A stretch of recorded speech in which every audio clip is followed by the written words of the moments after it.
The morning bells of Blackmore chimed 7 times across the soot-laden sky as Evangeline Hartwell stood before the mirror in her boarding-house room, her gloved fingers trembling against the brass buttons of her traveling dress. The gray wool felt coarse against her skin, but it was the finest garment she owned, purchased with the last of her father's insurance money. In 3 hours, she would meet her intended husband for the first time. The arrangements had been made through letters, her guardian's careful script negotiating terms with Aldrich Blackwood, owner of the largest ironworks in northern England. At 22, she was considered nearly past marriageable age, her stutter making her an unwelcome burden in polite society. But Mr. Blackwood needed a wife to legitimize his growing fortune, and she needed security. The transaction was as cold and practical as the iron he forged. Evangeline pressed her lips together, practicing the words she would need to say. "Pleased to meet you, Mr. Blackwood." Even alone, the consonants caught in her throat like hooks. She had learned to speak as little as possible, nodding and smiling when conversation flowed around her. It was safer that way.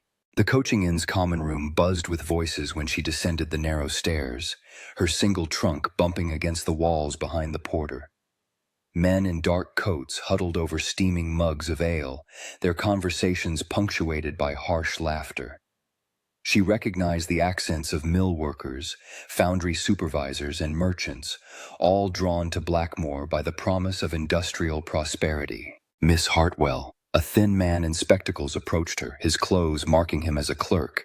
"I am Thomas Bramwell, Mr. Blackwood's secretary. He sends his regrets that urgent business prevents him from greeting you personally, but I am to escort you to Ravenshollow House immediately." Evangeline nodded, not trusting her voice. The dismissal stung, though she had not expected romance from this arrangement. Mr. Bramwell gestured toward the door, where a black carriage waited in the courtyard. The horses stamped impatiently, their breath forming clouds in the November air. As they traveled through Blackmore's winding streets, Evangeline observed the town that would become her home. Smoke poured from countless chimneys, casting a perpetual twilight over the narrow buildings. Women in threadbare shawls hurried along the cobblestones, baskets clutched to their chests. Children with smudged faces peered from doorways, their eyes too old for their years. The ironworks dominated the eastern horizon, its furnaces glowing like dragon's breath against the gray sky. "Mr. Blackwood employs near half the town," Mr. Bramwell said, following her gaze. "The works run day and night now, with the new government contracts for railway expansion. Your husband is quite the visionary." Evangeline managed a small smile. The word husband felt foreign on her tongue, even unspoken. She had never been courted, never danced at assemblies or received flowers from suitors. Her affliction had made her invisible to respectable men, a curiosity to be pitied or ignored. Ravenshollow House emerged from a grove of bare oak trees like something from a Gothic novel. The stone facade rose 3 stories, its windows staring down at them with vacant eyes. Ivy clung to the walls despite the season, and gargoyles perched on the corners of the roof, their expressions frozen in eternal snarls. It was impressive and terrible, exactly what she had expected from a man who commanded an industrial empire. The carriage wheels crunched on the gravel drive, and Mr. Bramwell helped her alight. The front door opened before they reached it, revealing a stern-faced woman in black bombazine. Her gray hair was pulled back severely, and her pale eyes assessed Evangeline with obvious disapproval. "Mrs. Fairfax, the housekeeper," Mr. Bramwell murmured. "She manages the household staff and will orient you to the house routines." "Welcome to Ravenshollow, Miss Hartwell." Mrs. Fairfax's voice carried the authority of long service. "Mr. Blackwood is in his study attending to correspondence. You are to wait in the morning room until he summons you." Evangeline found herself installed in a bright chamber overlooking the gardens, her trunk deposited in the corner by 2 silent footmen. The furniture was expensive but cold, upholstered in pale green silk that matched the wallpaper. A fire burned in the grate, yet the room felt somehow cheerless. She sat on the edge of a chair, her hands folded in her lap, and waited. The clock on the mantelpiece chimed twice before heavy footsteps approached in the corridor. The door opened without ceremony and Aldrich Blackwood entered. He was younger than she had imagined from his letters, perhaps 35, with broad shoulders that filled his dark coat. His hair was black as coal dust, combed back from a strong-featured face, marked by determination and something harder. His eyes were the color of steel, and they studied her with the same calculating intensity she imagined he applied to business negotiations. Miss Hartwell, his voice was deep, cultured, but carried an edge that made her pulse quicken. I trust your journey was comfortable. Yes, sir. Thank you. The words emerged in halting fragments, and she saw his jaw tighten almost imperceptibly. Her cheeks burned with humiliation. I see. Your guardian mentioned difficulties with speech, but I had hoped the letters exaggerated the severity. He moved to the window, his hands clasped behind his back. No matter. I require a wife who understands discretion above all else. Your condition may prove advantageous in that regard. Evangeline stared at her gloved hands. She had known this marriage would be one of convenience, but his clinical assessment of her affliction felt like a physical blow. She forced herself to meet his gaze. I understand my role, Mir Blackwood. Do you? He turned from the window, his expression unreadable. Raven's Hollow House operates according to strict principles. The servants follow precise routines, household accounts are managed to the penny, and discretion is absolute. My business associates and their wives will judge you as a reflection of my standing in the community. Any irregularities would be most unwelcome. The weight of his expectations settled on her shoulders like a yoke. She nodded, not trusting herself to speak. Excellent. Mrs. Fairfax will explain the household schedules. We will be married by special license tomorrow morning in the drawing room, with only the necessary witnesses present. I have no time for elaborate ceremonies. He moved toward the door, then paused. One more thing, Miss Hartwell. The east wing of the house is my private domain. The servants are forbidden to enter without express permission, and I extend that prohibition to you as well. Is that understood? Yes, sir. Good. I will see you at dinner. Mrs. Fairfax will provide appropriate attire. He left without ceremony, and Evangeline sat alone with the ticking clock and the dying fire. The prohibition on the east wing struck her as oddly specific, but she pushed the thought aside. She was in no position to question her future husband's arrangements. Mrs. Fairfax returned within the hour, carrying an armload of black silk. Mr. Blackwood's late wife's mourning dress, she explained, spreading the garment across the sofa. It will require alterations, but it's suitable for the ceremony. Evangeline ran her fingers over the fine fabric. His late wife? Died in childbirth 2 years past, the infant as well. Mrs. Fairfax's expression softened slightly. He hasn't spoken of them since. The mourning period ended 6 months ago, hence his decision to remarry. The revelation added another layer to the complexity of her situation. She was not just replacing a wife, but a woman who had died tragically young. The black silk seemed to whisper of secrets and sorrows she could not yet comprehend. That evening, she dined alone in the morning room while Mrs. Fairfax explained the household routines. Breakfast at 7, lunch at 1, dinner at 7. The servants, cook, 2 housemaids, a scullery girl, and the footman followed rigid schedules. Mr. Blackwood often worked late in his study or traveled to the ironworks, sometimes remaining there overnight when urgent orders demanded attention. The servants are not to be engaged in unnecessary conversation, Mrs. Fairfax continued. They have their duties, and interruptions reduce efficiency. Mr. Blackwood values order above all else. Evangeline nodded, though the prospect of a silent house filled her with dread. At her guardian's modest home, she had at least enjoyed friendly exchanges with the single housemaid.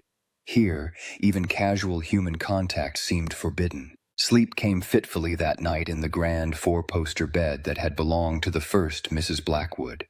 The mattress was comfortable, the linens fine, but the room felt haunted by its previous occupant. Evangeline lay awake listening to the sounds of the house, creaking timbers, settling stones, and strange rhythmic noises from somewhere in the east wing that might have been machinery or something else entirely. The morning of her wedding dawned gray and cold. Mrs. Fairfax helped her into the altered mourning dress, which fitted well enough despite the macabre circumstances. In the mirror, she looked like a widow rather than a bride, her pale face ghostly above the black silk. The ceremony itself lasted less than 10 minutes.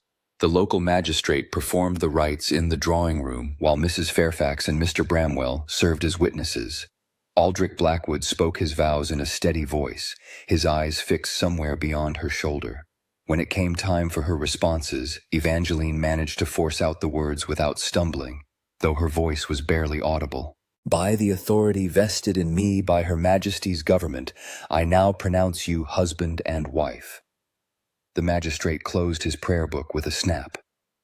"You may kiss the bride, Mr. Blackwood." Aldrich stepped forward and brushed his lips against her cheek, a perfunctory gesture that lasted barely a second. His skin was cold, and she caught the scent of coal smoke and something metallic that clung to his clothes. "Thank you, magistrate. Mrs. Fairfax will show you out." He turned to Evangeline, now his wife. "I have business at the works that cannot wait. We will discuss your new responsibilities this evening." And with that, he was gone, leaving her standing in her borrowed mourning dress while the witnesses filed out. Mrs. Fairfax began clearing away the few items that had been arranged for the ceremony. A simple bouquet of late roses, the magistrate's papers, a bottle of wine that had gone unopened.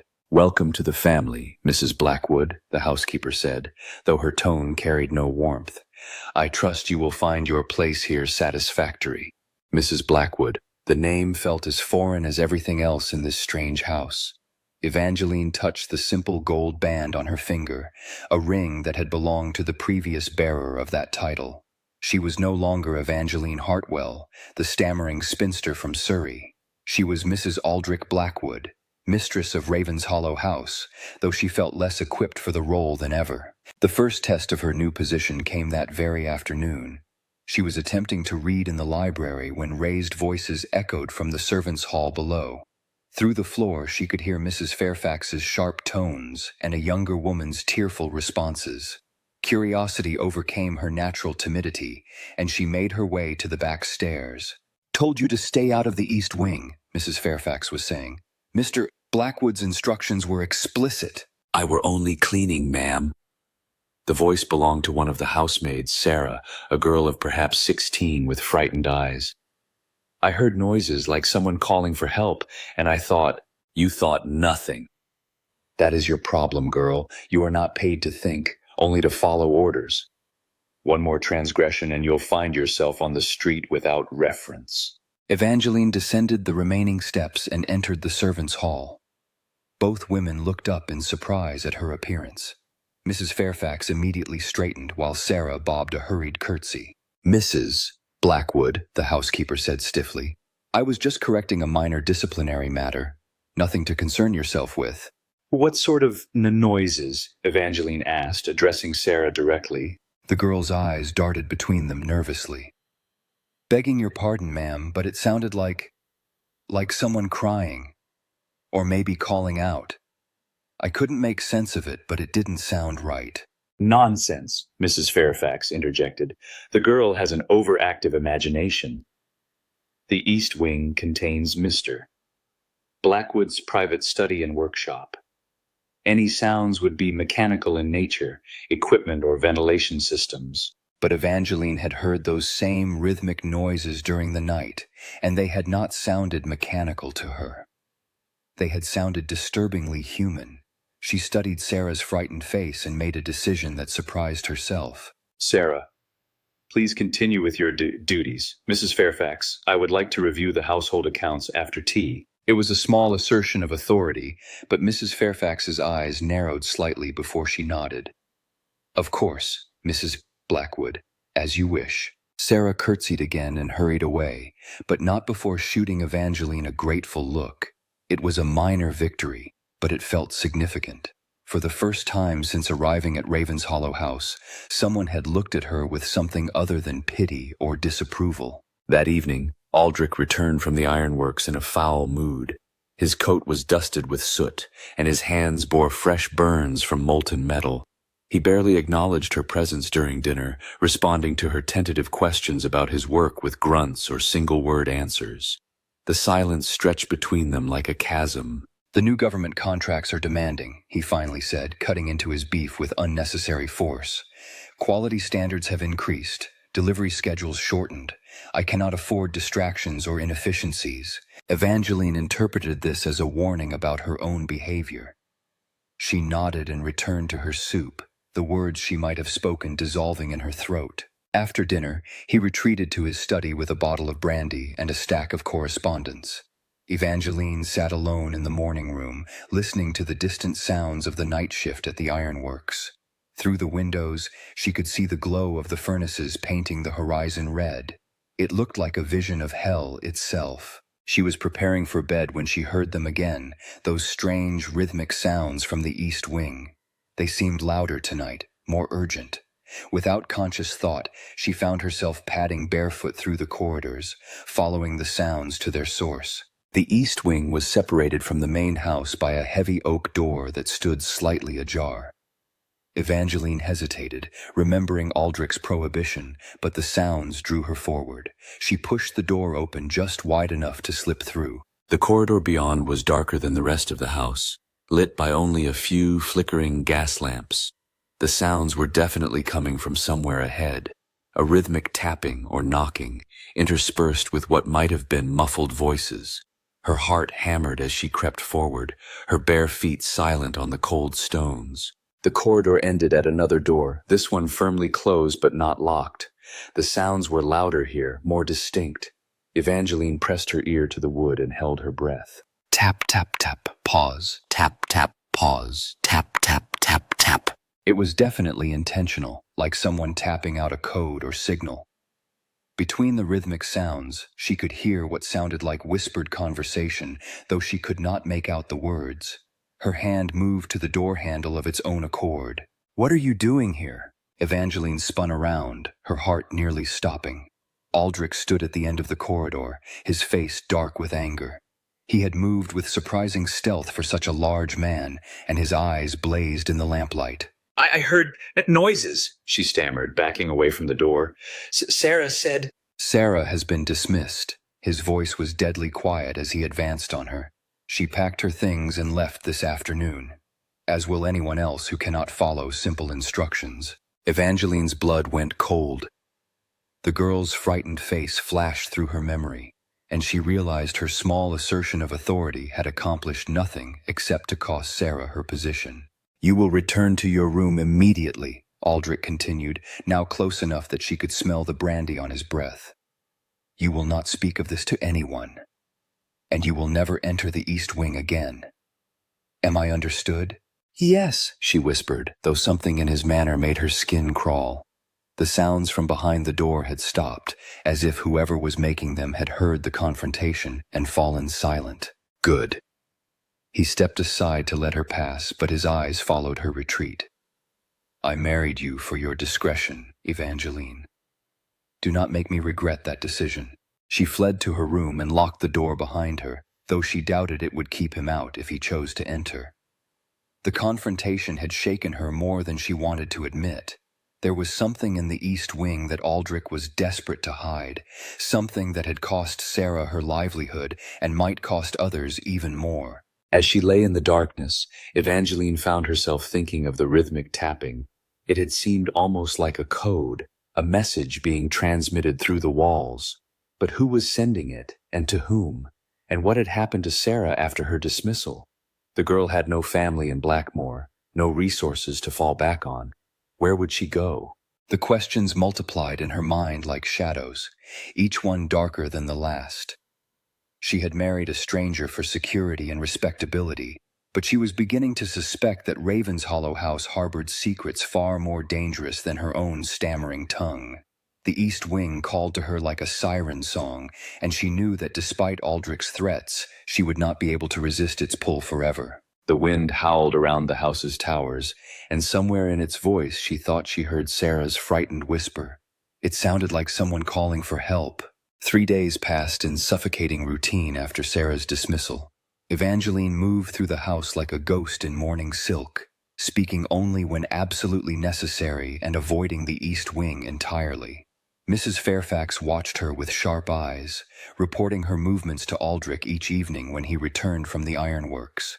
The remaining servants, cook, scullery maid, and the 2 footmen, gave her nervous glances but offered no conversation beyond essential courtesies. On Thursday morning, Evangeline sat in the morning room attempting to embroider when Mrs. Fairfax entered carrying a sealed envelope. "A message from Mr. Blackwood," the housekeeper announced, her tone suggesting disapproval.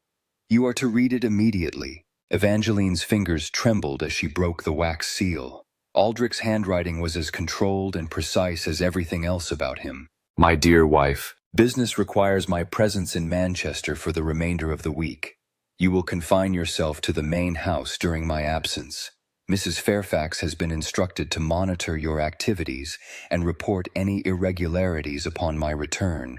The East Wing remains absolutely forbidden. I trust you understand the consequences of disobedience. Your husband." The letter felt like a prison sentence.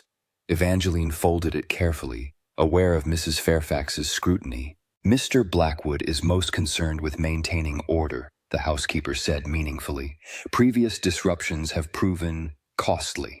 "What happened to Sarah?" Evangeline managed to ask. Mrs. Fairfax's expression hardened. "Young women who cannot follow instructions rarely prosper in industrial towns. I suggest you focus on your own conduct rather than dwelling on the misfortunes of others." That afternoon, desperate for fresh air and human contact, Evangeline ventured into Blackmore's Market Square. The November wind cut through her wool cloak as she moved among the stalls, pretending to examine produce while listening to the conversations around her. The townspeople spoke of strikes at competing foundries, accidents in the mines, and the rising cost of bread. But when she approached vendors to make purchases, they fell silent, their eyes sliding away from hers with obvious discomfort. At the fishmonger's stall, she overheard 2 women whispering. "Another one gone missing," the older woman was saying. "Mary Hobson's girl just vanished from the lodging house. That makes 3 this month." "Hush," her companion warned. "You know better than to spread such talk. Mr. Blackwood's people have ears everywhere." They noticed Evangeline listening and immediately moved away, their conversation dying. She stood frozen beside the display of silvery herring, a chill running down her spine that had nothing to do with the weather. 3 girls missing. Sarah had been dismissed only days ago, and now she wondered if dismissal was the real fate that awaited servants who crossed Aldrich's rules. She purchased a small basket of apples to justify her presence and hurried home, her mind churning with dark possibilities. The phrase, "Mr. Blackwood's people have ears everywhere," echoed in her thoughts. It suggested a network of surveillance that extended far beyond Mrs. Fairfax's watchful eyes. That evening, alone in the vast dining room, Evangeline picked at her dinner while contemplating her situation. The house felt different without Aldrich's commanding presence, somehow both less oppressive and more ominous. The servants moved about their duties with mechanical precision, but she sensed an undercurrent of tension, as if they were all waiting for something to happen. After dinner, she retired to the library, hoping to lose herself in a novel. The room was one of the few spaces in Ravenshollow House that felt welcoming, with its leather-bound volumes and comfortable chairs arranged before the fireplace. She had discovered that the previous Mrs. Blackwood had been an avid reader, her name inscribed in delicate script on the fly-leaves of dozens of books. Evangeline was examining a volume of poetry when a loose page fluttered to the floor. She retrieved it, expecting to find pressed flowers or bookmarks, but instead discovered a folded letter in feminine handwriting. Her pulse quickened as she recognized the careful script as matching the inscriptions in the books. My dearest sister, I can bear the silence no longer. The sounds from the East Wing grow louder each night, and I fear for my sanity, if not my safety. Aldrich forbids me to investigate, claiming it is merely machinery, but no machine weeps as these voices do. I have tried to speak with the servants, but they are too frightened to confide in me. Even Mrs. Fairfax acts as though she hears nothing unusual. I suspect there are others in this house, others who should not be here. The consumption of provisions far exceeds what our household should require, and I have noticed clothing in the laundry that belongs to none of us. When I questioned the cook, she became so agitated that I feared she might faint. I have resolved to discover the truth, whatever the cost. If something should happen to me, please know that I tried to help them. The sounds haunt my dreams, Catherine. They sound like souls in torment. Your loving sister, Margaret. Evangeline's hands shook as she finished reading. Margaret Blackwood had heard the same sounds, had suspected the same dark secrets, and then had died in childbirth. The timing seemed too convenient, too neat. She folded the letter carefully and slipped it into her bodice, her heart hammering against her ribs. The revelation cast everything in a new light. Sarah's dismissal, the missing girls from town, the prohibition on the East Wing, it all pointed to something far more sinister than industrial secrecy. But what could she do with the knowledge? She was alone in this house, surrounded by servants who reported to Mrs. Fairfax, married to a man who valued silence above all else. That night, she lay in bed listening to the familiar rhythmic sounds from the East Wing. They seemed louder now, more insistent, as if whoever made them sensed that someone was finally listening. The tapping came in distinct patterns. 3 short, 3 long, 3 short again. Even with her limited education, Evangeline recognized it as the maritime distress signal she had read about in shipping news. Someone was asking for help. The next morning brought an unexpected visitor. Evangeline was taking tea in the morning room when Mrs. Fairfax announced the arrival of Dr. Cornelius Ashford, the town physician. He was a distinguished man in his 50s with kind eyes and gentle manners that immediately put her at ease. Mrs. Blackwood, he said, bowing slightly, I hope you will forgive the presumption of calling without invitation. I served as physician to your predecessor and wish to offer my services to you as well. Thank you, Dr. Ashford. That is most considerate. His expression softened at her stammer. Please, do not be embarrassed. I have treated many patients with similar conditions. Often they are the most perceptive and intelligent individuals I encounter, their minds simply working faster than their tongues can follow. It was the first kind word anyone had spoken to her since arriving in Blackmore, and Evangeline felt tears prick her eyes. She gestured for him to sit, and Mrs. Fairfax reluctantly withdrew after offering refreshments. I must ask, Doctor, Ashford said once they were alone, how are you finding life at Ravenshollow House? The transition from single life to marriage can be challenging. Something in his tone suggested deeper concerns. Evangeline studied his face, noting the worry lines around his eyes. It is different than I expected, she admitted carefully. Margaret Blackwood said much the same thing when I first met her. A lovely young woman, though troubled by strange fancies near the end. She spoke of hearing voices, of people who shouldn't exist. He paused meaningfully. I hope you have not been similarly affected. Evangeline's breath caught. What sort of voices? Crying, calling for help, tapping sounds that seemed to follow patterns. I attributed it to the strain of pregnancy affecting her nerves, but after her death, he trailed off, then fixed her with an intense stare. Mrs.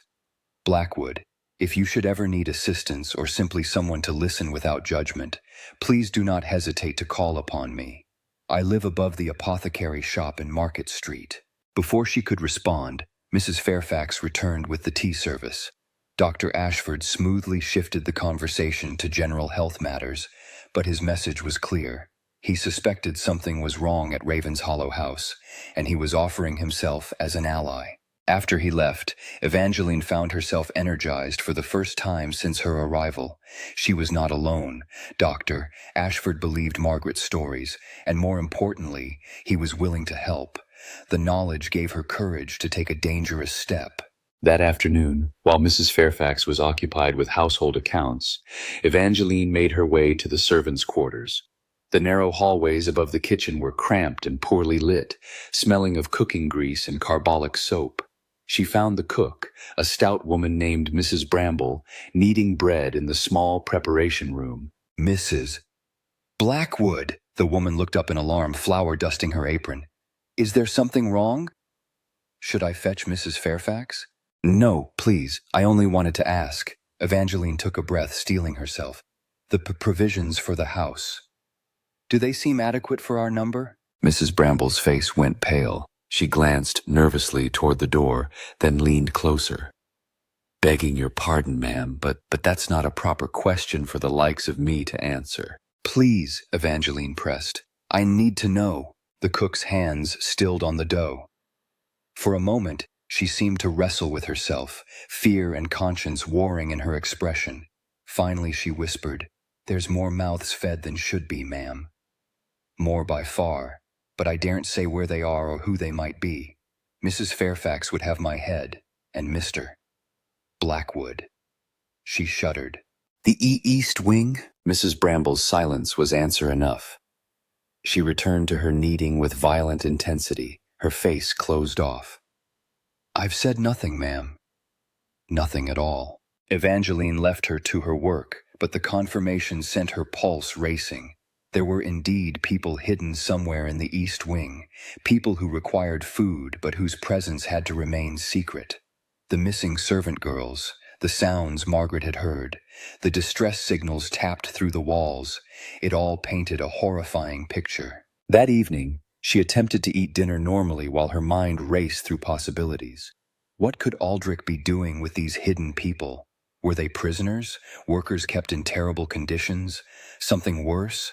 And what had really happened to Margaret Blackwood when she grew too curious? As darkness fell, Evangeline made a decision that would change everything. She could not live with uncertainty any longer, could not ignore the pleading taps that echoed through the walls each night. She would discover the truth, whatever the cost. She waited until the house settled into its nighttime rhythms, then slipped from her room wearing only her nightgown and a shawl. The corridors were dark save for the occasional gas lamp burning low, and her bare feet made no sound on the carpet. She carried Margaret's letter in one hand and a single candle in the other, its flame guttering in the drafts. The door to the East Wing stood closed but unlocked. Evangeline hesitated for only a moment before pushing it open and stepping into the forbidden territory. The corridor beyond was even darker than she remembered, and the rhythmic sounds were immediately audible, not just tapping now, but whispered voices and what sounded like muffled sobbing. She followed the sounds deeper into the wing, past doors that stood firmly locked, until she reached the chamber where she had encountered Aldrich before. This time, she did not hesitate. She grasped the handle and slowly opened the door.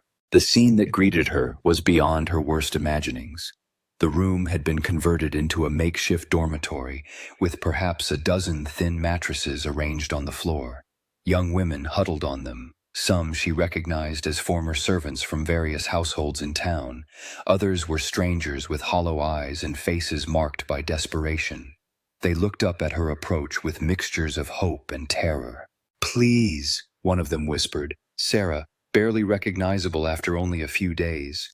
"Please help us. He keeps us here, makes us work in the tunnels below, says we can't leave until we've paid our debts, but the debts only grow larger." Evangeline's candle flame wavered as her hand shook. What tunnels? Sarah pointed to a narrow staircase in the corner of the room. Down there, mining operations he calls them, but it's not coal or iron he's after. It's something else, something he sells to buyers who come in the night. We're dying down there, ma'am. The dust, the chemicals. 3 girls have perished already. Before Evangeline could respond, heavy footsteps echoed in the corridor behind her. The women on the mattresses shrank back in terror, and Sarah's face went white as ash. "He's returned early," she breathed. "God help us all." Evangeline blew out her candle and pressed herself against the wall beside the door, her heart hammering so loudly she was certain it would give her away. Through the crack in the door, she saw Aldrich's silhouette approaching, his face thunderous with rage. Behind him walked 2 men she didn't recognize, rough-looking individuals with the bearing of hired muscle. "Search every room," Aldrich commanded in a voice like winter steel. "Someone has been asking questions in town, and now my wife has been seen speaking with Dr. Ashford.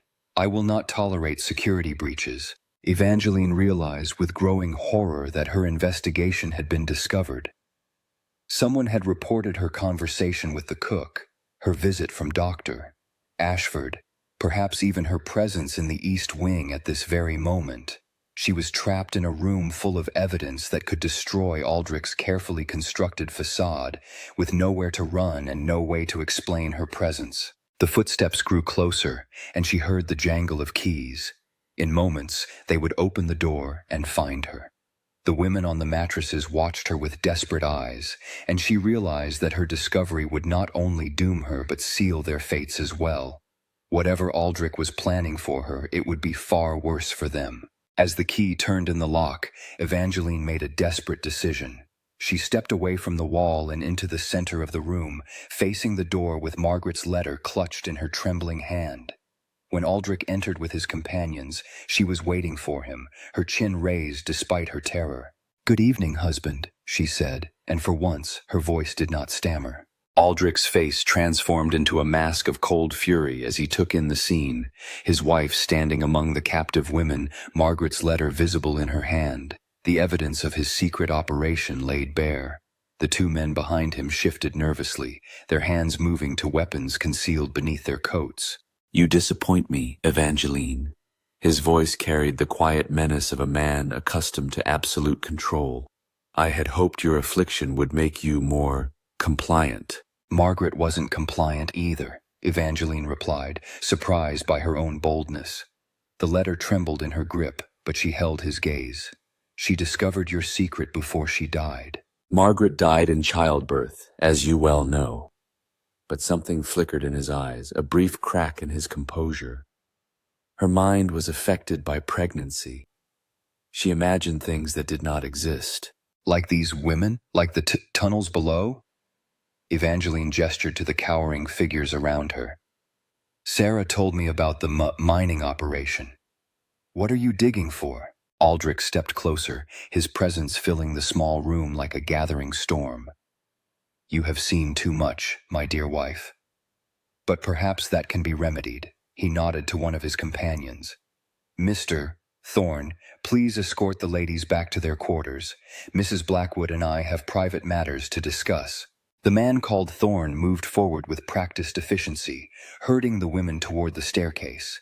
Sarah caught Evangeline's arm as she passed. "The blue stones," she whispered urgently. "He makes us dig for blue stones that glow in the dark. Buyers come from London, from abroad. They pay fortunes for them." Before Evangeline could respond, Thorne roughly pulled Sarah away. The women disappeared down the narrow stairs, their footsteps echoing in the depths below. Soon, only Evangeline remained with Aldrich and his second companion, a scarred man with dead eyes who watched her like a predator evaluating prey. "Rare earth minerals," Aldrich said conversationally as if discussing the weather, "quite valuable to certain Industrial applications. The government has recently developed an interest in them for military purposes. My ironworks provide the perfect cover for extraction operations." "Using slave labor," Evangeline accused. "Using women who would otherwise starve in the streets. I provide food, shelter, and purpose. Many consider it generous." His tone remained maddeningly calm. "Of course, the work requires discretion. Industrial espionage is common, and my competitors would love to discover my sources." Margaret found out. That's why she really died. For the first time, genuine anger flashed across Aldrich's features. Margaret died because she could not mind her own affairs. She grew obsessed with imagined injustices, threatened to contact authorities, to create public scandals. The strain affected her health, weakened her constitution. When labor began prematurely, he didn't finish the sentence, but Evangeline understood. Margaret had been murdered, perhaps poisoned or subjected to some trauma that triggered fatal complications. The official cause of death, childbirth, provided perfect cover. "I will not make Margaret's mistakes," Aldrich continued. "You will return to your rooms and forget what you have seen tonight. Tomorrow, Doctor, Ashford will receive word that you have suffered a nervous collapse, requiring extended treatment in a private sanitarium. You will simply disappear until such time as your memory proves more reliable." The threat chilled her blood. A private sanitarium meant indefinite imprisonment, possibly drugged into compliance or worse. She thought of the women in the tunnels below, slowly dying from exposure to toxic minerals, while Aldrich profited from their suffering. People will ask Q questions, she said desperately. Dr. Ashford already suspects something. Dr. Ashford is an old man with romantic notions about medical ethics. He can suspect all he likes, But he has no proof of wrongdoing. Industrial accidents happen frequently in towns like Blackmore. Sometimes they claim entire households. The implied threat hung heavy in the air. Evangeline's mind raced. She was trapped, outnumbered, with no allies except a possibly sympathetic doctor who might already be marked for elimination. But Margaret's letter had mentioned something else, clothing in the laundry that belonged to none of the official household. If there were other captives, there might be other secrets, other leverage she could use. The children, she said suddenly, remembering the conversation in the market square. You're not just taking servant girls. There are children down there too. Aldrich's expression darkened further. Small hands are useful for delicate work. Orphans, street children, no one misses them. The casual admission of child slavery made Evangeline's stomach lurch. These weren't just economic crimes, but monstrous violations of human dignity. She thought of her own powerless childhood, the way adults had controlled every aspect of her existence, and felt a surge of protective fury. I won't let you continue this, she said, her stammer disappearing in the heat of anger. You have no choice in the matter. Aldrich gestured to his companion. Mr. Garrett will escort you to your rooms. In the morning, we will implement new arrangements for your care. But as Garrett stepped forward, a commotion erupted from the stairwell. Shouts echoed up from the tunnels below, followed by the sound of running feet. Thorne's voice rose above the chaos, calling for immediate assistance. What now? Aldrich muttered, his attention momentarily diverted. The distraction was all Evangeline needed. She darted past Garrett toward the door, Margaret's letter clutched to her chest. Behind her, she heard Aldrich curse and give chase, but she had gained precious seconds of advantage. The corridors of the east wing seemed to stretch endlessly as she ran, her bare feet slipping on the cold stones. Behind her, heavy footsteps pounded in pursuit, and she could hear Aldrich shouting orders to his men. She reached the main door of the east wing and burst through into the familiar territory of the house proper. But where could she go? The front door would be locked and guarded. The servants' quarters offered no sanctuary. Mrs. Fairfax would hand her over immediately.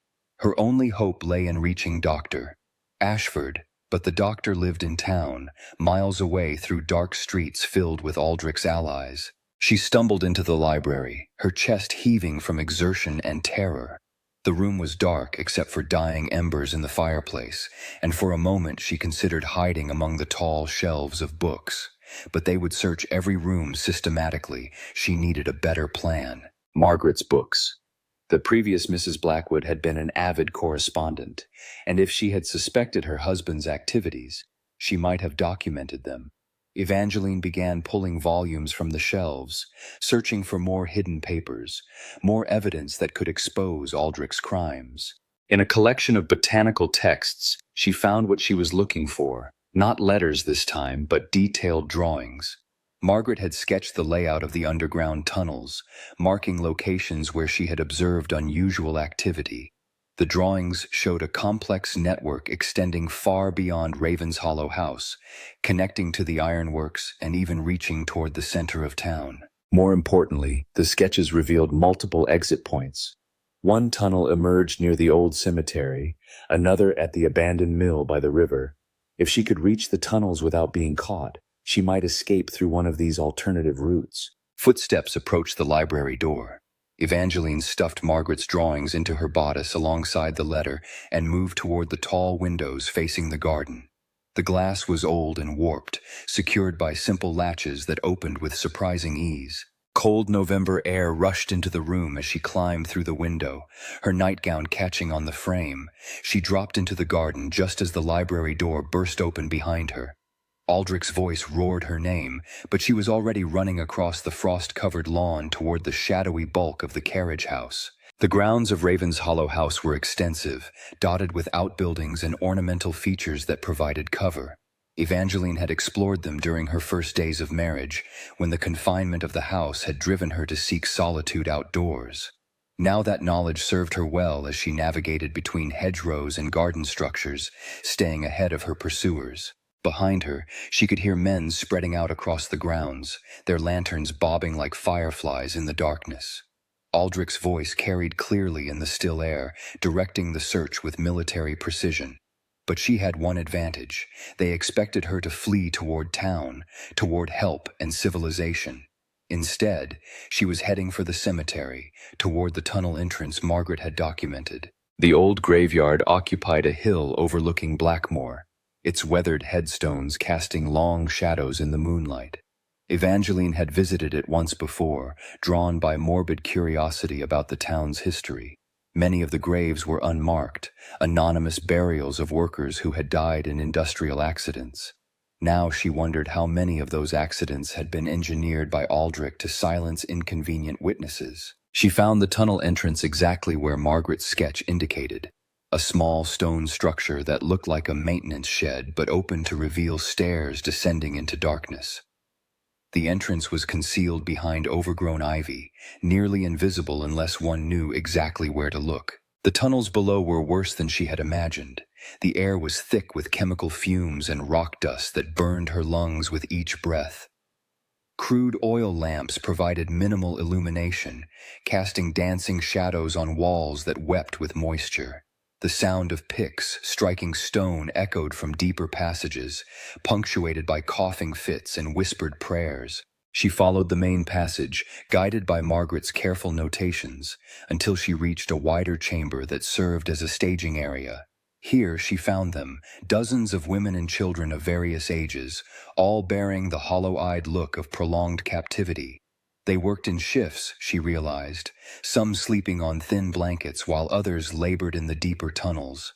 An older woman approached her, perhaps 30, though hardship had aged her prematurely. "You're the new wife," she said without surprise. "We heard about you from Sarah." "Came to see for yourself, did you?" "I came to help," Evangeline replied, though she had no idea how she could possibly accomplish such a thing. "Help?" The woman laughed bitterly. "There's no help for the likes of us. We're dead already, just taking our time about it. The blue stones poison everything they touch, the air, the water, our blood. Those who don't die of lung sickness waste away from something worse." Around the chamber, Evangeline could see the evidence of the woman's words. Many of the workers bore strange marks on their skin, dark veins visible beneath pale flesh, as if the mysterious minerals were literally poisoning them from within. Children as young as 8 or 9 showed the same symptoms, their small bodies ravaged by exposure to substances that should never touch human skin. "How long have you been here?" Evangeline asked. 2 years, maybe 3. Time loses meaning in the dark. I was a housemaid at the mayor's residence before Blackwood's men took me, said I'd seen something I shouldn't have, though I never knew what. The woman's voice carried resignation rather than anger. "Most of us were just in the wrong place at the wrong time. Wrong class, wrong connections, wrong questions asked. There has to be a way out," Evangeline insisted. Margaret drew maps, showed multiple exits. Margaret Blackwood. The woman's expression sharpened with interest. "We heard stories about her, how she tried to help before she died." "You found her papers?" Evangeline nodded and pulled out the sketches. Several workers gathered around as she spread them on a wooden crate, their faces animated by the first hope they had shown. The maps were detailed and accurate, marking not only escape routes, but guard stations, storage areas, and what appeared to be Aldrich's private office in the depths of the complex. "Look here," the woman said, pointing to a passage marked in red ink.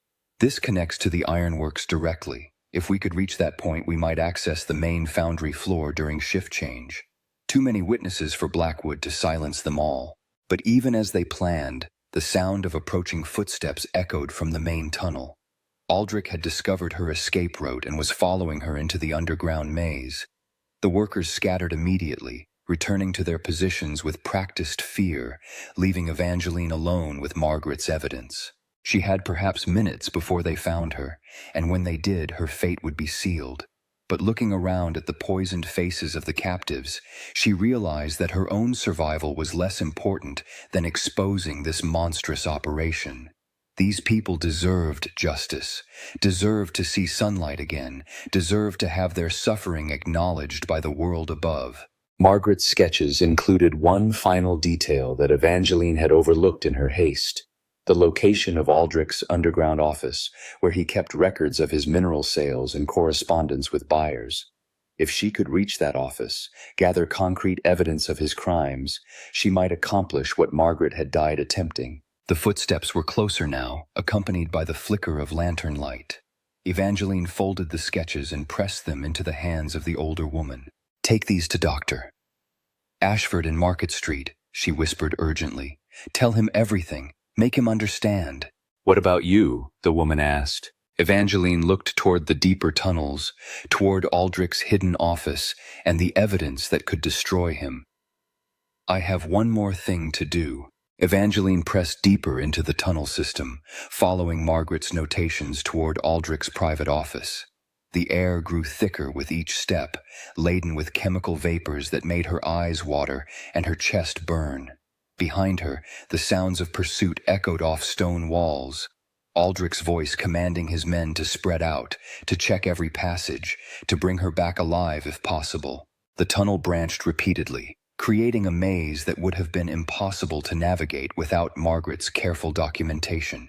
Evangeline passed storage chambers filled with wooden crates marked with foreign symbols, their contents glowing with an eerie blue phosphorescence that hurt to look at directly. The mysterious minerals Sarah had mentioned, rare earth elements that commanded fortunes from buyers who cared nothing for the human cost of extraction. She found Aldrich's office in a natural cavern that had been expanded and furnished with surprising comfort. A mahogany desk dominated the space, surrounded by filing cabinets, bookshelves, and even a Persian rug that seemed absurdly luxurious in this underground hell. Gas lamps provided steady illumination, their flames dancing in the toxic air. The desk drawers were locked, but Evangeline had learned desperation could overcome many obstacles. She used a letter opener to force the mechanisms, her hands shaking as she rifled through the contents. What she found exceeded her worst fears. Correspondence with buyers in London, Manchester, and even foreign capitals revealed the true scope of Aldrich's operation. The glowing minerals were indeed rare earth elements, but their application was far more sinister than simple industrial use. Military officials wrote of experiments with new types of explosives, while chemical companies described research into weapons that could poison entire regions. More damning still were the account books.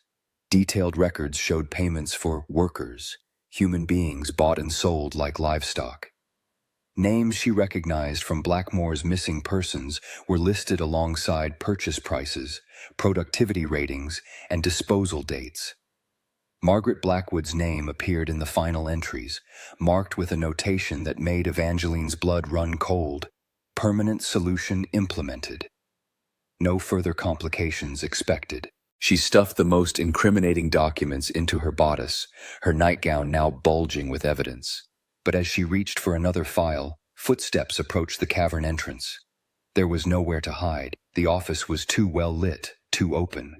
She pressed herself against the wall behind the door, hoping against hope that whoever entered might not search thoroughly. Aldrich himself stepped into the chamber, lantern in hand, his face grim with purpose.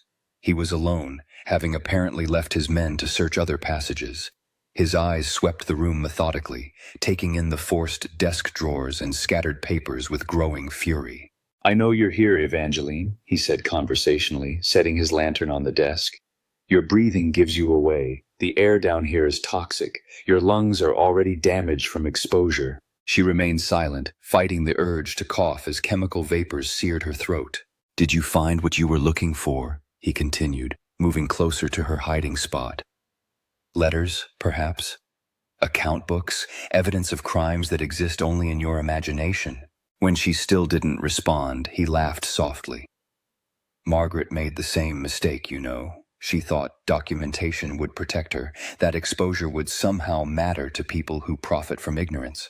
But who would believe such fantastic allegations? A stammering woman with a history of nervous disorders, making wild accusations against one of England's most successful industrialists. He was right, Evangeline realized with growing horror. Even with written proof, who would take her word against his? She was nobody, a spinster with a speech impediment who had married above her station. He was Aldrich Blackwood, employer of half the town, contributor to Parliament, pillar of the community. "Come out," he commanded, his patience wearing thin. "We will return to the house and discuss reasonable arrangements for your future care." "I am not an unreasonable man." Evangeline stepped from behind the door, the stolen documents crackling against her chest. In the lamplight, Aldrich looked older than she had ever seen him, his face etched with lines of exhaustion and something that might have been regret. "You could have lived comfortably," he said quietly. "Beautiful house, fine clothes, respected position in society. All I asked was silence." "At the cost of how many lives?" she managed to say, her voice stronger than expected. Lives that would have been wasted anyway. Street children who would have starved or frozen in workhouses. Servant girls who would have died in factory accidents or back alley abortions. I gave them purpose, meaningful work, contributing to England's industrial supremacy. The casual callousness of his justification enraged her. "You gave them slavery and poison. You're killing children for profit." "I am advancing the interests of the empire. The minerals we extract here will strengthen our military capabilities, secure our dominance over inferior nations. A few casualties are inevitable in any great enterprise." As he spoke, Evangeline became aware of new sounds from the tunnels beyond. Not the measured footsteps of Aldrich's men, but something more chaotic. Shouts echoed from multiple directions, accompanied by the clash of metal on stone and what sounded like running water. Aldrich heard it too, his head turning toward the cavern entrance with sudden concern. "What the devil?" The sound of rushing water grew louder, and Evangeline realized with shock that someone had breached the tunnel walls. Water was flooding into the underground complex, threatening to drown everyone trapped below. But who would do such a thing? The answer came in the form of a familiar voice calling from the tunnel. "Mrs. Blackwood, are you down there?" Dr. Ashford. Somehow the elderly physician had discovered the tunnel entrance and mounted a rescue operation. The flooding wasn't accidental. It was a deliberate attempt to force evacuation of the complex. "This way!" Evangeline shouted back, her voice echoing off stone walls. Aldrich's face twisted with rage. "You contacted him. You've destroyed everything I built here." He lunged forward, his hands reaching for her throat, but Evangeline was ready. She dodged to one side, putting the desk between them, and grabbed the heavy letter opener she had used to force the locks. "Stay back," she warned, though her grip on the makeshift weapon was unsteady. "You think that toy frightens me?" Aldrich sneered, circling the desk with predatory intent. "I have killed before, my dear wife. Margaret was not my first, and you will not be my last." The admission confirmed her worst suspicions, but it also revealed something else. Aldrich was losing control, making mistakes born of desperation. The careful facade of respectability was cracking, exposing the monster beneath. Water began seeping into the cavern, dark and cold around their feet. The flooding was accelerating, and soon the entire tunnel system would be uninhabitable.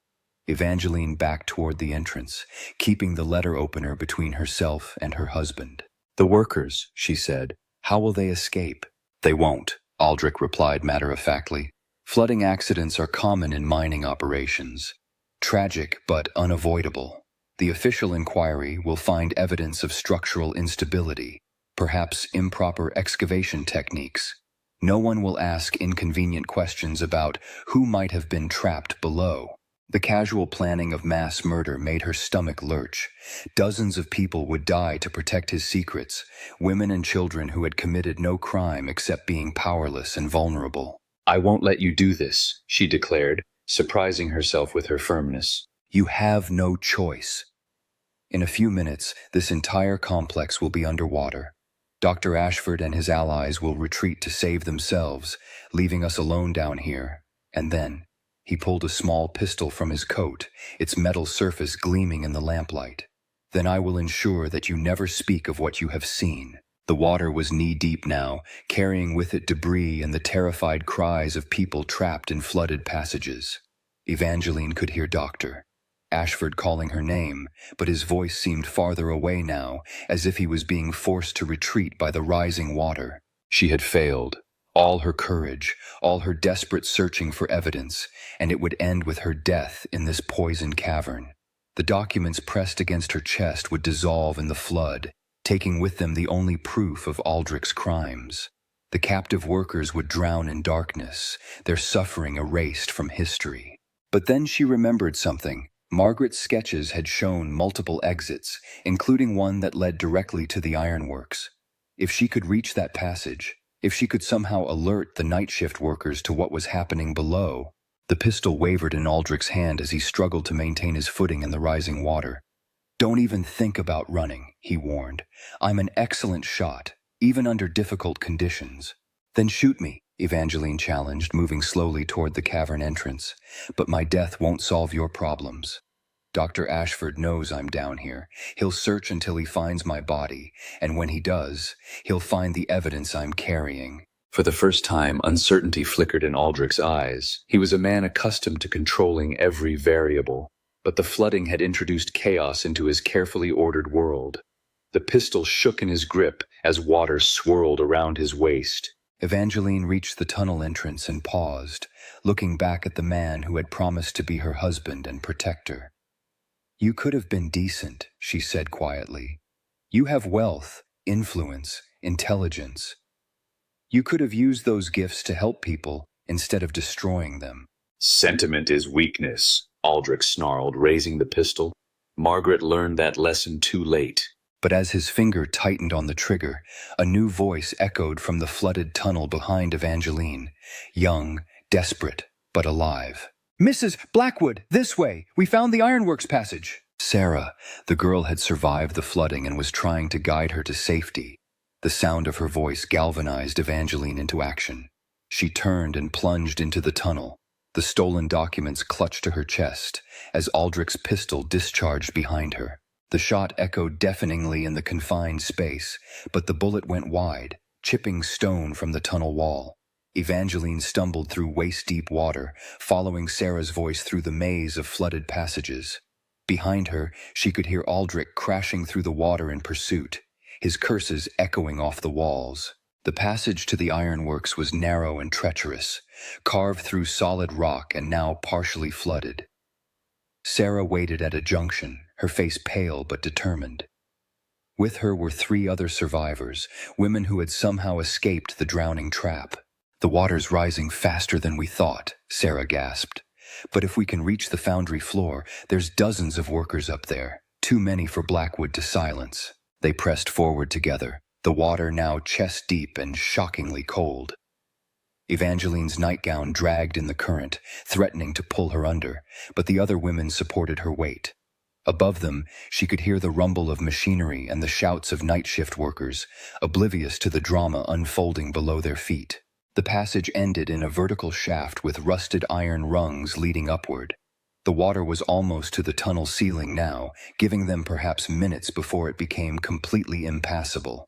Sarah went first, her thin frame allowing her to climb quickly despite the flooding. As Evangeline reached for the ladder, Aldrich's hand closed on her ankle. He had followed them through the maze, his face a mask of fury and desperation. The pistol was gone, lost to the flood, but his grip was strong enough to drag her back into the depths. "If I cannot have silence," he snarled, "I will have death. We will all drown together in this tomb I created." But Evangeline had endured a lifetime of being underestimated, dismissed, controlled by others who thought her weakness made her helpless. The stuttering girl who had arrived at Ravenshollow House was gone, replaced by someone who had seen the worst of human evil and refused to submit to it. She kicked backward with all her strength, her heel connecting with Aldrich's face. His grip loosened enough for her to wrench free and grab the ladder rungs. As she climbed toward the surface, she could hear him below, struggling against the rising water that had become his weapon of choice. Sarah hauled her through the opening at the top of the shaft, and suddenly she was in the foundry floor, a vast space filled with glowing furnaces, massive machinery, and dozens of workers who stared in shock at the waterlogged figures emerging from the depths of their workplace. "Get help!" Sarah shouted to the nearest workers. "There's people trapped below! Send for the authorities!" Evangeline collapsed on the foundry floor, the stolen documents scattered around her like prophetic leaves. Her nightgown was torn and filthy, her hair plastered to her skull, but Margaret's evidence had survived. The proof of Aldrich's crimes lay exposed under the industrial lights, waiting for honest men to read and understand. As workers ran to summon help and begin rescue operations, Evangeline looked back at the flooded shaft. There was no sign of Aldrich. He had vanished into the poisoned waters that had claimed so many of his victims. Whether he had drowned or found some other escape route remained to be seen, but his empire of exploitation lay in ruins. The night was far from over, and there would be questions, investigations, and consequences she could barely imagine. But for the first time since arriving in Blackmore, Evangeline felt something she had almost forgotten: hope. Dawn broke gray and bitter over Blackmore as investigators swarmed through the flooded tunnels beneath the ironworks. Evangeline sat in the foundry manager's office, wrapped in a coarse blanket, watching through the window as uniformed constables carried waterlogged bodies from the depths below. Dr. Ashford hovered nearby, checking her pulse and breathing with the worried attention of a physician who had seen too much suffering. 17 dead, he reported quietly, returning from another consultation with the rescue teams. Mostly from drowning, though several show signs of prolonged poisoning from mineral exposure. The survivors numbered 23, including yourself and Sarah. Evangeline nodded numbly. The numbers felt simultaneously too large and too small, too many lives lost, too few saved from Aldrich's underground hell. The documents spread across the manager's desk told a story of systematic exploitation that stretched back years, but the full extent would never be known. Too many records had dissolved in the flood. Too many witnesses had died in the darkness below. "Any sign of my husband?" she asked, though part of her dreaded the answer. Dr. Ashford's expression darkened. "None yet. The tunnels are still partially flooded, and the rescue teams haven't accessed the deeper sections. He may have escaped through one of the passages that connect to his estate, or—" He didn't finish the thought, but Evangeline understood. Aldrich might have drowned like so many of his victims, claimed by the waters he had used as a weapon. The office door opened to admit Inspector Hartwell of the Yorkshire Constabulary, a stern man with graying whiskers who had arrived from Leeds on the morning train. Behind him came two officials from London, their expensive clothes and careful mannerisms marking them as government representatives sent to assess the political implications of the scandal. "Mrs. Blackwood," Inspector Hartwell said, settling heavily into a chair across from her, "I must ask you to recount the events of last night once more for the benefit of our colleagues from Whitehall." Evangeline had already told her story 3 times, but she understood the necessity. The documents on the desk implicated not just Aldrich, but a network of buyers and officials who had profited from his operation. Letters from military contractors, chemical companies, and even members of Parliament created a web of complicity that reached the highest levels of English society. She began again, her voice growing stronger as she described discovering Margaret's letters, the captive workers, the poisonous minerals that glowed with unnatural light. The London officials listened with expressions of mounting concern, occasionally exchanging meaningful glances that suggested they recognized names mentioned in the correspondence. "These rare earth elements," the senior government man interrupted. "How extensive were the deposits? Did Mr. Blackwood indicate the scope of the mining operation?" The question struck Evangeline as oddly focused. Even as they discussed the human cost of Aldrich's crimes, these men seemed primarily concerned with strategic implications. Whether England would lose access to valuable military resources now that the operation had been exposed. "I don't know the extent of the deposits," she replied carefully, "but the tunnels stretch for miles underground. There may be other sites, other operations we haven't discovered yet." Inspector Hartwell made notes while the London officials whispered among themselves. Through the window, Evangeline watched Sarah speaking with a newspaper reporter who had arrived from Manchester. The girl's face was animated as she described her captivity, her words carrying the weight of testimony that could not be dismissed or discredited. "There's another matter we must address," Inspector Hartwell said, drawing her attention back to the room. The legal status of your marriage, given the circumstances. If Mr. Blackwood is indeed dead, you would inherit his estate, including the ironworks and any mineral rights associated with the property. The implications hit her like a physical blow. She had never considered the possibility of inheriting Aldrich's empire, but English law was clear on the matter of widows' rights. If her husband was dead, Raven's Hollow House and everything associated with it would become her property, including the scenes of his crimes. I want nothing from him, she said firmly, nothing built on such suffering. Nevertheless, one of the London officials interjected, "The property exists and must be administered." The ironworks employ hundreds of workers who depend on wages for survival. Simply abandoning the facilities would create economic chaos in the region. Dr. Ashford stepped forward, his face flushed with anger. Are you suggesting that Mrs. Blackwood should profit from her husband's murder of innocent people? That she should continue operating a business built on slave labor? I am suggesting, the official replied coldly, that complex situations require careful consideration of all parties involved. The workers above ground committed no crimes and deserve protection. The mineral deposits have strategic importance to national security. These factors cannot be ignored in favor of emotional responses. The casual dismissal of the victim's suffering enraged Evangeline. These men saw only political and economic problems to be managed, not human lives destroyed by greed and cruelty. Their concern for the surviving ironworks employees was genuine but limited. They would happily preserve jobs while ignoring the bones buried in the tunnels below. What about justice for the dead? She demanded, her stammer completely absent in her fury. What about prosecution of the buyers who profited from slavery? What about ensuring this never happens again? The London officials exchanged uncomfortable glances. Justice will be served within appropriate parameters, the senior man said carefully. But we must also consider the broader implications. Public scandal of this magnitude could undermine confidence in English industry, damage trade relationships, create political instability. So you intend to cover it up, Doctor? Ashford accused. We intend to handle the matter with discretion appropriate to national interests, came the reply. Evangeline felt a familiar helplessness rising in her chest, the same sensation that had plagued her throughout childhood when adults made decisions about her life without consulting her wishes. But this time was different. This time, she held evidence that could expose not just Aldrich's crimes, but the corruption that enabled them.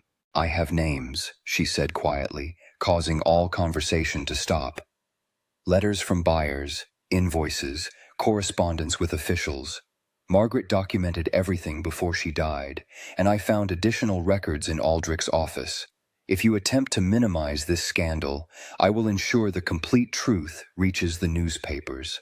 The threat hung heavy in the air. The London officials' faces hardened with calculation as they weighed the costs of cooperation against the risks of confrontation. Inspector Hartwell looked between them with obvious discomfort, caught between his duty to investigate crimes and pressure from his superiors to consider political necessities. Mrs. Blackwood, the senior official said finally, you have suffered tremendous trauma. Perhaps it would be wise to consider your options carefully before making decisions that could have far-reaching consequences. The veiled threat was unmistakable, but Evangeline had already faced death in the tunnels below. Government intimidation seemed almost quaint by comparison. My options are quite clear, she replied. I can cooperate with a genuine investigation that honors the memory of those who died, or I can take my evidence to the press and let public outrage force accountability. Before anyone could respond, commotion erupted outside the office window. Shouts echoed across the foundry yard as rescue workers emerged from a tunnel entrance, supporting a figure between them. Even at a distance, Evangeline recognized the broad shoulders and dark hair of her husband. Aldrich Blackwood was alive. His clothes were torn and waterlogged. His face bore cuts from his passage through flooded tunnels, but he moved under his own power. As the rescue workers brought him toward the foundry building, his eyes found the office window and locked onto Evangeline's face. Even from 50 yards away, she could see the cold calculation in his gaze. Remarkable, one of the London officials murmured. Mr. Blackwood's survival complicates matters considerably. Inspector Hartwell was already moving toward the door. I'll take him into custody immediately. The evidence against him is overwhelming. Wait, the senior official commanded. Let us speak with Mr. Blackwood before any formal proceedings begin. There may be arrangements that serve everyone's interests. The suggestion sickened Evangeline. Even now, with bodies being pulled from flooded tunnels, these men were considering deals and compromises that would let Aldrich escape justice. She watched through the window as her husband was escorted into the building below, his bearing proud despite his bedraggled appearance. Within minutes he would be in this very office, facing the evidence of his crimes. But she realized with growing dread that evidence meant nothing without the will to act upon it. The same system that had ignored the disappearance of servant girls and street children would find ways to protect a man whose connections reached into the highest levels of government. I want to speak with him, she announced, surprising everyone in the room. Dr. Ashford looked alarmed. Evangeline, that's not advisable. The man tried to kill you. He's still my husband under law, she replied, though the words tasted bitter.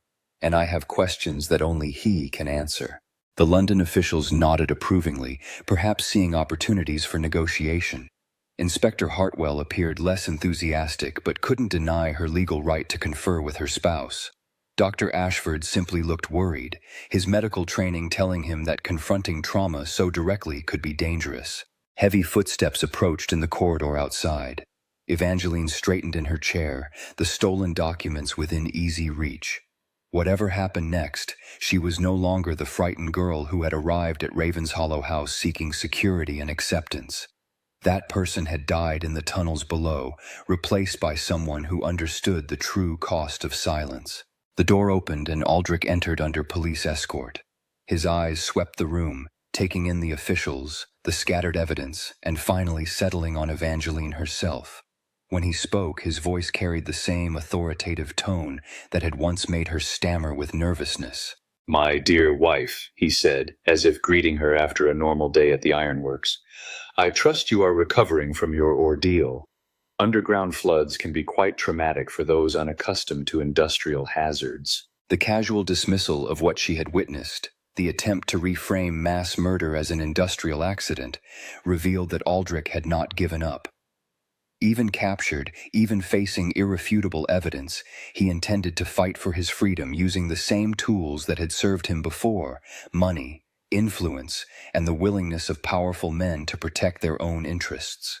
But Evangeline was no longer impressed by his performance. She had seen him in his underground kingdom, watched him calculate the value of human lives in terms of profit margins.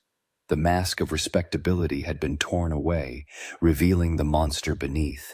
Tell them about the children, she said quietly. Aldrich's composure flickered for just an instant, long enough for everyone in the room to notice. Then his expression smoothed again, but the damage was done. That moment of revealed guilt would haunt whatever defense he attempted to construct. I'm afraid my wife has been severely traumatized, he said, addressing the officials rather than responding to her directly. The flood, the darkness, the fear, such experiences can create false memories, imagined horrors. I'm sure medical examination will confirm that her perceptions have been compromised. It was a clever strategy, one that played on centuries of legal precedent dismissing women's testimony as inherently unreliable. But this time, physical evidence supported her words. The documents on the desk, the survivor testimonies, the bodies being recovered from the tunnels, all painted a picture that couldn't be explained away as feminine hysteria. The medical examination has already taken place, Dr. Ashford announced, stepping forward with obvious anger. Mrs. Blackwood shows signs of chemical exposure consistent with the toxic environment you created below ground.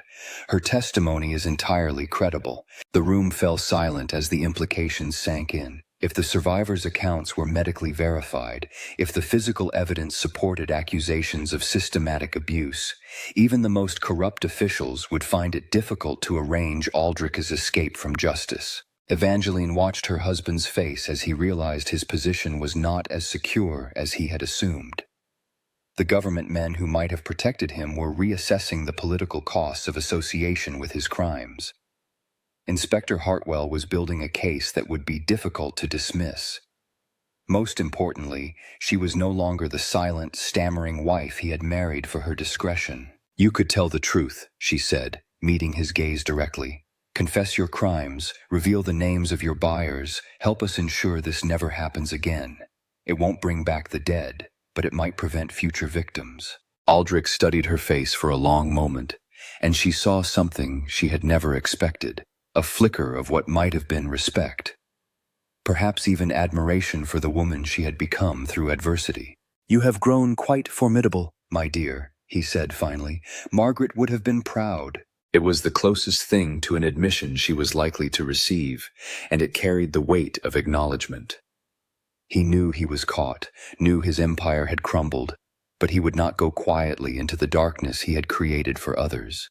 The negotiations that followed would determine not just Aldrich's fate, but the broader question of how English society would confront the evil that had flourished in its shadows.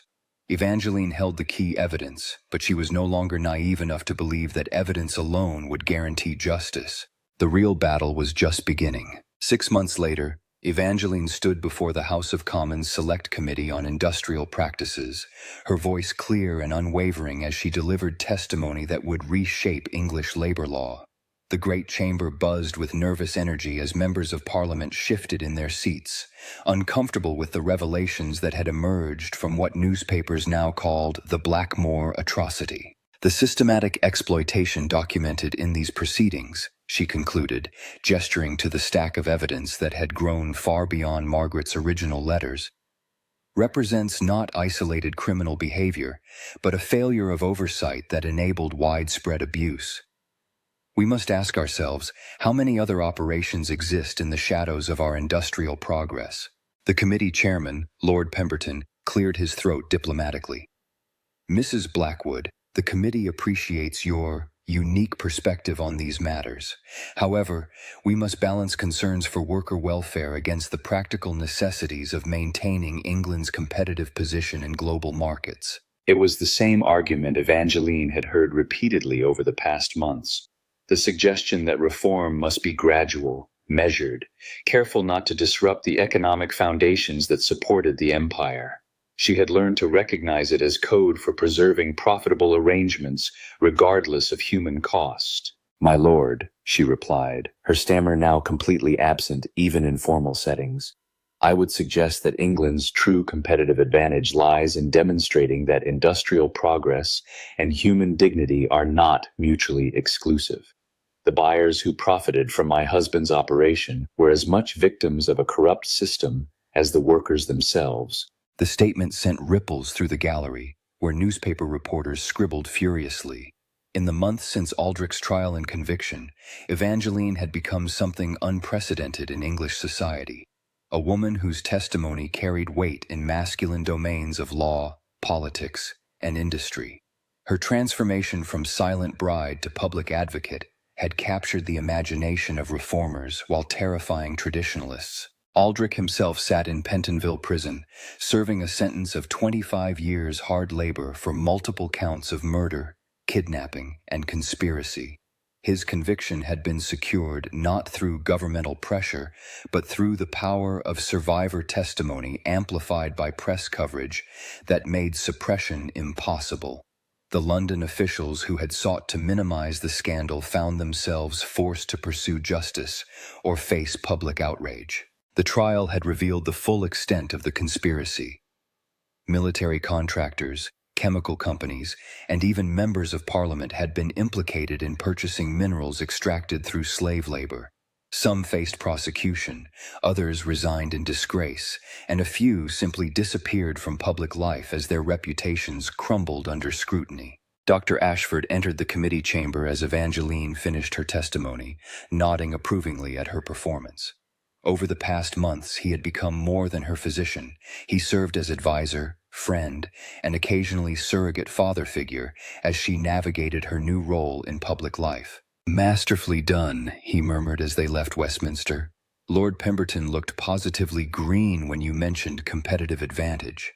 Nothing terrifies the establishment quite like the suggestion that reform might actually be profitable." They walked along the Thames in comfortable silence, watching boats navigate the muddy waters.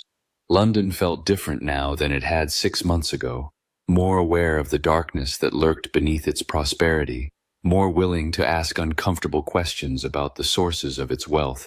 "Any word from Blackmore?" Dr. Ashford asked eventually. Evangeline smiled. "Sarah writes regularly. The new factory cooperative is exceeding production targets, and they've received inquiries from investors in Manchester and Birmingham. Apparently, treating workers as human beings rather than machinery produces remarkable results."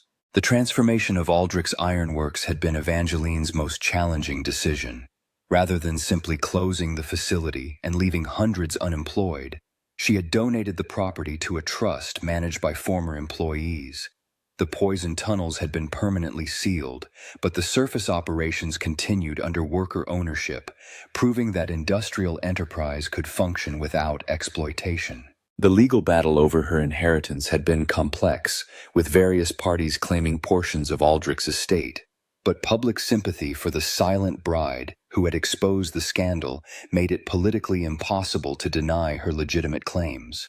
She had used her inheritance not for personal luxury, but to establish schools, medical facilities, and housing cooperatives in communities affected by industrial abuse. "And the mineral rights?" Dr. Ashford pressed. "Transferred to the Crown with strict stipulations about extraction methods and worker protections. If the government wishes to access those deposits, they must do so ethically or not at all." Evangeline's expression hardened slightly. "I will not allow another generation to suffer for the sake of strategic resources." They paused at Westminster Bridge, watching Parliament's towers reflect in the river's surface. The building housed men who would decide whether the reforms proposed by the Select Committee became law or remained good intentions. Some were allies, convinced by testimony and evidence that change was necessary. Others remained committed to preserving systems that had enriched them for generations. "Do you think it will be enough?" Dr. Ashford asked quietly. "The committee report, the new regulations, the public attention, will it prevent another Blackmore?" Evangeline considered the question carefully. In the months since her ordeal, she had learned that systematic change required more than exposing individual crimes. It demanded transformation of attitudes, institutions, and assumptions that ran deeper than any single scandal. "Not entirely," she admitted. "There will always be men like Aldrich who see others as resources to be consumed. But perhaps we can make such behavior more difficult, more expensive, more likely to be detected and punished." A newsboy's cry echoed across the bridge. "Extra edition. Parliament votes on factory reform. Read about the silent bride's victory." Evangeline winced at the nickname that had followed her since the trial. She understood its symbolic power. The woman who had found her voice by refusing to remain silent about injustice. But it reduced her to a convenient narrative, obscuring the complex realities of institutional change. "You've become quite the celebrity, Doctor," Ashford observed with amusement. "I never wanted celebrity. I wanted justice for people who couldn't speak for themselves." "And you've achieved something perhaps more important. You've shown that such people can find voices, can demand accountability from those who would exploit them. The workers at Blackmore don't call you the silent bride. They call you the one who listened." The distinction mattered. Evangeline had indeed learned to speak without stuttering, to command attention in rooms full of powerful men, to translate private suffering into public policy. But her greatest achievement had been simpler. She had heard the tapping through the walls and refused to ignore what it meant. As evening approached, they made their way back toward Dr. Ashford's lodgings near Harley Street. The physician had relocated to London to better support the ongoing investigations, leaving his practice in Blackmore to a younger colleague. He claimed the change was necessary for his work, but Evangeline suspected he had grown too fond of metropolitan intellectual stimulation to return to provincial life. "I have news," he announced as they climbed the stairs to his apartment. "A letter arrived this morning from the American Women's Suffrage Association. They're requesting that you speak at their convention in New York." Evangeline paused on the landing, startled by the invitation. Her advocacy work had focused primarily on industrial reform rather than women's rights explicitly, though she understood how the two issues intersected. Her transformation from silent wife to public figure had inspired women across England and beyond who sought their own voices in political discourse. "They've heard about the committee testimony?" she asked. More than that. Your methods, using documented evidence, survivor testimony, and public pressure to force institutional change, have captured attention among reformers worldwide. They want to learn from your approach. The prospect both thrilled and intimidated her. 6 months ago, she could barely order tea without stammering. Now she was being invited to address international audiences on strategies for social reform. The transformation still felt surreal, as if she was inhabiting someone else's life. "I'm not qualified to advise suffragettes," she protested. "My success was largely accidental, the right evidence at the right moment when public opinion was prepared to listen." Dr. Ashford smiled knowingly. "That's exactly what qualifies you. You understand how change actually happens, not through grand speeches or abstract principles, but through patient documentation of specific injustices that ordinary people can comprehend and condemn." That evening, alone in her modest lodgings near Bloomsbury, Evangeline sat at her writing desk, composing letters to survivors scattered across England. Many had found new lives, new purposes, new reasons for hope. Others struggled with physical ailments caused by toxic exposure or psychological scars from their captivity. She tried to maintain contact with all of them, understanding that her own healing was intertwined with theirs. Sarah's latest letter lay open beside her writing materials, filled with news from the Blackmore Cooperative and plans for expansion into adjacent communities. The girl who had once cowered in underground chambers now served as elected representative for factory workers, her experiences having transformed her into a formidable advocate for industrial democracy. "We've received inquiries from textile workers in Manchester," Sarah had written. "They want to know how we achieved ownership transfer without violence or legal complications. I told them it required finding the right advocate at the right moment. Someone who understood that reform serves everyone's interests, even those who initially resist it." The comment made Evangeline smile. Sarah had learned the same lesson she had discovered through painful experience, that sustainable change required building coalitions rather than simply defeating enemies. Even former opponents could become allies when presented with evidence that reform served their long-term interests. A knock at her door interrupted her correspondence. The visitor proved to be Mrs. Catherine Hartwell, Margaret's sister, who had traveled from Surrey to meet the woman who had avenged her sibling's murder. The two women had corresponded regularly, but had never met face to face. Catherine proved to be an older version of Margaret, intelligent, compassionate, but haunted by questions about her sister's final months. "I knew something was wrong," she confessed over tea. Margaret's letters had become strange, full of hints and half-statements that made no sense. "I should have visited, should have investigated." "You couldn't have known," Evangeline assured her. "Margaret was being watched constantly. Any unusual visitors would have increased the danger to both of you." They spent hours discussing Margaret's character, her hopes for reform, her gradual recognition that her husband was not the man she had married. Catherine had brought additional letters and documents that filled gaps in Evangeline's understanding of the first Mrs. Blackwood's investigation. "She would have admired what you accomplished," Catherine said as she prepared to leave. Margaret always believed that patient documentation could overcome institutional indifference. "You proved her right." After Catherine departed, Evangeline returned to her writing desk but found herself unable to concentrate on correspondence. Instead, she pulled out the original letter that had started everything, Margaret's desperate note hidden in a poetry book, pleading for someone to hear the voices crying through the walls. The letter was water-stained now, damaged by her flight through flooded tunnels, but every word remained legible. Reading it again, Evangeline was struck by how much had changed since that first discovery. Margaret had died believing her investigation was futile, that powerful men would successfully suppress uncomfortable truths. Yet her carefully preserved evidence had ultimately brought down the system that destroyed her. The following morning brought news that the Select Committee had voted to recommend comprehensive industrial reform legislation. The proposed laws would require independent oversight of mining operations, mandate health protections for workers, and establish legal penalties for exploitation that had previously been ignored.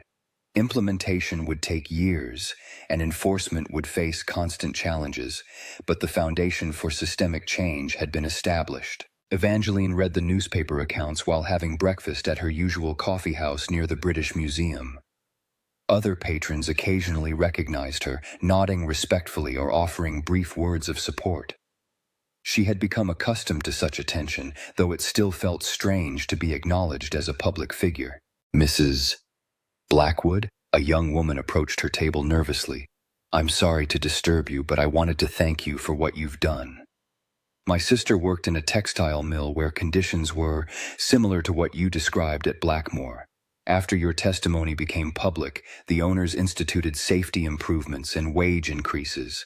They said they didn't want to face the kind of scrutiny you brought to industrial practices." The encounter reinforced Evangeline's understanding that reform's true measure lay not in legislative victories but in concrete improvements to individual lives.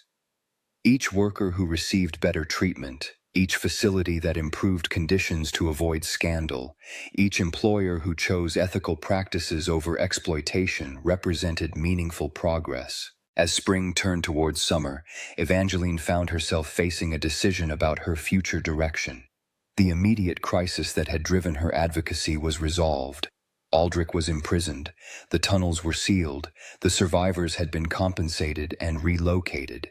But the broader issues that had enabled such exploitation persisted throughout English society. She could return to private life, perhaps marry again and seek the domestic tranquility that had originally brought her to Blackmore. The inheritance from Aldrich's estate provided financial security, and her notoriety would eventually fade if she withdrew from public attention. Alternatively, she could accept the growing number of invitations to speak, write, and advocate for industrial reform across England and beyond. The work would be challenging and sometimes dangerous. Powerful interests opposed change, and reformers often faced intimidation or worse.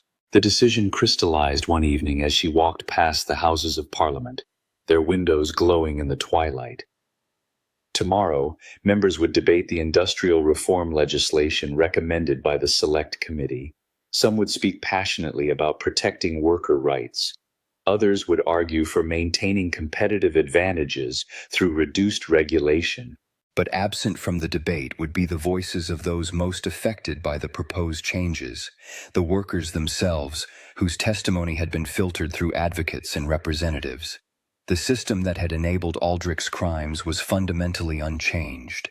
Decisions about ordinary people's lives were still made by extraordinary people who rarely faced the consequences of their choices.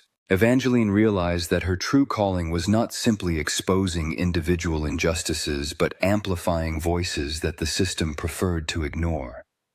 Margaret had tried to speak for captive workers, but had been silenced before her message could be heard. Sarah and the other survivors had told their stories, but only after finding an advocate who could translate their experiences into language that power understood. The patterns suggested a role that transcended any single scandal or reform campaign, serving as a bridge between those who suffered from systemic failures and those with authority to address them. It was work that required not just courage, but the particular skills she had developed through adversity: careful documentation, patient investigation, and the ability to speak uncomfortable truths in settings where such truths were unwelcome. That night, she wrote letters accepting speaking invitations in Manchester, Birmingham, and eventually New York. She also began planning a book about her experiences, not a memoir of personal transformation, but a practical guide for others seeking to document and expose institutional injustices. The final chapter would be dedicated to Margaret Blackwood and all the other voices that had been silenced before their messages could be heard. Because Evangeline understood now that her greatest achievement was not learning to speak without stammering, but learning to listen to those who had no voice at all. In the margin of her manuscript, she wrote a dedication to all who tap messages through walls and all who choose to answer. The revolution would be neither violent nor sudden, but it would be thorough. One voice at a time, one story at a time, one injustice exposed at a time, the silence that protected exploitation would be broken, and in its place would rise something England had never quite managed before, a society that valued human dignity above human profit. The transformation was just beginning.